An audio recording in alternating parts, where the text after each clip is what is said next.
Assalamualaikum warahmatullahi wabarakatuh. Kami dari kelas TIRM 21 Sekolah Tinggi Teknologi Bandung.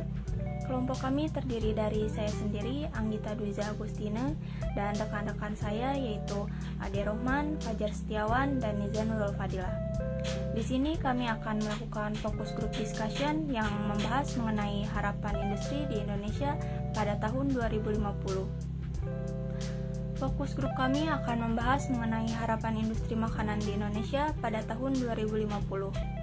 Kita langsung saja ke pemateri pertama yang akan membahas mengenai apa sih industri itu. Sebelum membahas lebih lanjut tentang industri, alangkah lebih baik kita mengetahui definisi industri itu sendiri. Industri adalah menyangkut kegiatan manusia dalam bidang ekonomi yang sifatnya produktif dan komersial. Dalam Undang-Undang Nomor 3 Tahun 2014 dijelaskan industri adalah seluruh bentuk dari kegiatan ekonomi yang mengelola bahan baku dan atau memanfaatkan sumber daya industri sehingga dapat menghasilkan barang yang memiliki nilai tambah dan manfaat yang lebih tinggi. Di Indonesia terdapat bermacam-macam jenis industri. Contohnya ada industri dirgantara, pertambangan, makanan, manufaktur, media, dan lain-lain. Pada presentasi kali ini, kami akan lebih fokus menjelaskan tentang industri makanan yang akan dijelaskan oleh rekan saya. Setelah kita mengetahui definisi dan macam-macam industri, di sini saya akan menjelaskan definisi dari industri makanan. Industri makanan adalah sebuah bentuk dari jenis usaha yang di dalamnya terdapat proses produksi makanan, termaksud ke dalamnya ada pemilihan bahan baku, proses pengolahan makanan, pengujian dari kualitas makanan, pengemasan, hingga kepada kegiatan untuk melakukan distribusi makanan. Setelah mengetahui pengertian industri makanan, di sini saya akan menjelaskan beberapa komponen yang ada di industri makanan.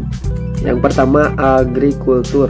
Agrikultur adalah proses memproduksi makanan, pakan, serat, dan produksi yang diinginkan lainnya.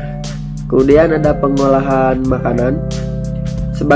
Sebagian besar produksi pertanian bersifat musiman dan mudah rusak. Pengolahan makanan digunakan untuk mengubah bahan baku menjadi produk makanan yang dapat dipasarkan. Kemudian ada distribusi makanan, pengangkutan, penyimpanan, dan pemasaran produk makanan kepada konsumen termasuk ke dalam distribusi makanan. Industri makanan membutuhkan jaringan transportasi untuk menghubungkan banyak bagian. Seseorang pedagang grosir akan membeli produk lokal dan mendistribusikannya ke berbagai pelanggan dan klien. Kemudian ada regulasi. Terdapat regulasi atau peraturan tentang produksi dan distribusi pangan untuk memastikan kualitas dan keamanan. Sedangkan arti regulasi sendiri yaitu pembatasan yang diberlakukan oleh otoritas pemerintah. Kemudian ada layanan keuangan. Layanan keuangan adalah asuransi dan kredit untuk memfasilitasi produksi dan distribusi makanan termasuk ke dalam layanan keuangan. Kemudian ada penelitian dan pengembangan.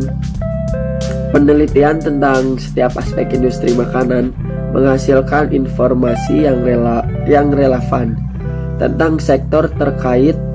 Sektor penyajian makanan memiliki potensi penelitian dan pengembangan terbesar. Refleksi penelitian mungkin ada faktor-faktor yang mempengaruhi konsumen, pilihan pembelian pelanggan, pembentukan sikap, dan pendapat. Perusahaan harus memiliki pemahaman yang mendalam tentang bagaimana konsumen berperilaku. Yang terakhir ada pemasaran. Pemasaran adalah kendaraan utama yang mempromosikan informasi tentang makanan. Pemasaran makanan menggambarkan segala bentuk iklan, digunakan untuk mempromosikan pembelian atau konsumsi makanan ataupun minuman. Hal ini dapat mempengaruhi perilaku makanan dengan memoderasi. Assalamualaikum warahmatullahi wabarakatuh. Nah, setelah mengetahui tentang industri makanan makanan dan komponen-komponennya. Di sini saya akan memberikan pendapat tentang harapan industri makanan pada tahun 2050. Dalam industri pangan, pada tahun 2050 harus dapat mengikuti perkembangan zaman agar dapat bersaing dengan produk lain di pasar. Oleh karena itu, industri pangan harus memiliki manajemen operasional untuk melaksanakan kegiatan yang menciptakan produk melalui proses transformasi dari input menjadi output. Di dalam industri, setidaknya harus menjalankan 3 fungsi utama. Yang pertama, pemasaran yang berhubungan langsung dengan pasar, yang bertujuan untuk menciptakan permintaan produk yang tinggi.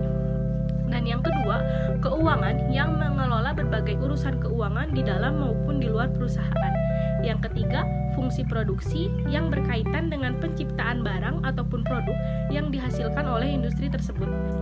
Sekian pembahasan yang dapat kami sampaikan. Mudah-mudahan pembahasan yang kami sampaikan bisa menambah wawasan bagi penonton sekalian.